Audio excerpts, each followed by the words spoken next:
Pour l'instant, on ne sait pas trop la nature des opérations. Il y a le soutien logistique, ça c'est sûr qu'un jour ou l'autre. À l'Ukraine, hein. Oui, il faudra le faire parce que, en fonction de la livraison des armes de plus en plus compliquée, il faudra les aider quand même à les utiliser.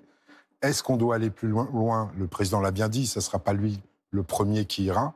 Mais vous voyez bien qu'en ce moment, la Russie, la Fédération de Russie essaye de contourner un petit peu l'Ukraine pour attaquer Odessa. Et s'ils attaquent Odessa, on sait par où ils vont passer. Mais sur le terrain, ça veut dire concrètement des hommes, des Français, des Allemands, des Italiens qui vont aller dans les tranchées? Non, je ne pense pas pour l'instant. Il n'est pas question de ça. Simplement, le message que veut faire passer le président, il est assez clair. C'est en gros, M. Poutine... Il n'y a pas tant que ça. Mais si, M. Poutine, ne croyez pas qu'on ne voit pas ce que vous voulez faire derrière et on ne vous laissera pas faire. C'est ça, avec Vladimir Poutine, si vous ne montrez pas les muscles, vous n'avez aucune chance de le calmer.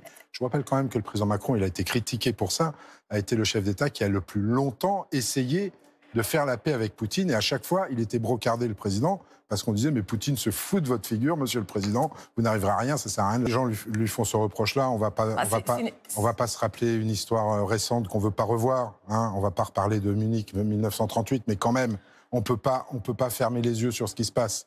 Il y a un moment, il faut qu'on signifie à Vladimir Poutine que oui, l'Europe unie est prête à aller à l'empêcher d'envahir l'Ukraine et faire tout ce qu'il faut pour l'empêcher de l'envahir l'Ukraine. Je ne sais pas, il y a peut-être une forme de provocation, mais il faut que Vladimir Poutine se rende compte aussi qu'il n'est plus, l'Empire russe n'existe plus, la Fédération de Russie n'est plus aussi puissante qu'elle était. Vous avez vu où est-ce qu'ils vont chercher des armes. Ils ont plus forcément la capacité qu'ils avaient avant. Les Russes clignotent du terrain quand même en Ukraine, donc oui, c'est pour ça que le président monte au créneau, non? Si c'était une si grande puissance que ça, le sort de l'Ukraine aurait été scellé depuis longtemps. Parce que la différence d'armement entre l'Ukraine et la Russie, même avec l'aide qu'apporte l'Europe et les États-Unis, la différence est quand même flagrante. Hein. C'est du 1 pour 20 à peu près quand ils se tirent dessus. Et pour autant, la Russie n'a pas tellement progressé, contrairement à ce qu'on pense. Vous n'avez que deux choix en la circonstance. Soit vous fermez les yeux, et vous dites ça va aller, on va continuer à aider gentiment, et Poutine va continuer à faire ce qu'il veut, soit vous montrez les muscles. Je pense que la diplomatie continue. Les gens essayent quand même de faire en sorte qu'à un moment ou un autre, ce conflit s'arrête. Mais vous voyez bien que Vladimir Poutine est complètement fermé. Et vous avez vu la dernière réunion à Berlin avec Donald Tusk et Olaf Scholz. Les choses se sont arrangées avec les Allemands. Ah. Oui, mais Nine pour l'instant. Mais Nine pour les chars aussi, souvenez-vous. 9 pour les avions. Là, il s'agit d'hommes. Oui, mais 9 pour les avions, il va y en avoir demain. 9 pour les missiles qui vont au-delà. Là, il s'agit d'hommes sur le terrain. Mais on a dit Quand non. on parle de guerre sur le terrain, c'est on a dit non. On ne sait pas. On ne sait pas qui on envoie. C'est peut-être que de l'assistance logistique, mais qui sera officielle au vu et au su de tout le monde. On n'en est pas à envoyer des troupes pour l'instant.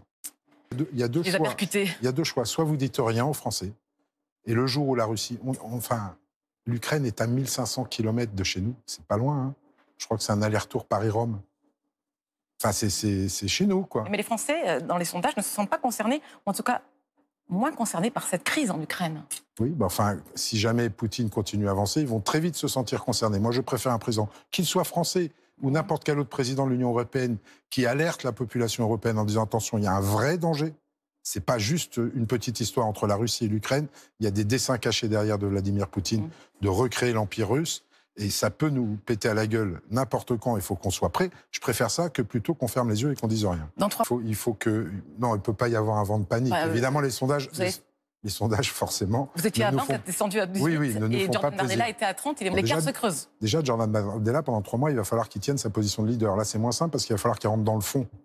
Parce que être dans l'opposition et balancer des punchlines pour dénoncer la majorité présidentielle, c'est facile. Avoir un programme cohérent, c'est plus compliqué. Ça, c'est le premier point. Deuxième point, il ne faut pas qu'on se focalise uniquement à taper sur le Rassemblement national. Je ne pense pas que ce soit la bonne stratégie. Alors, c'est pourtant ce qui est fait.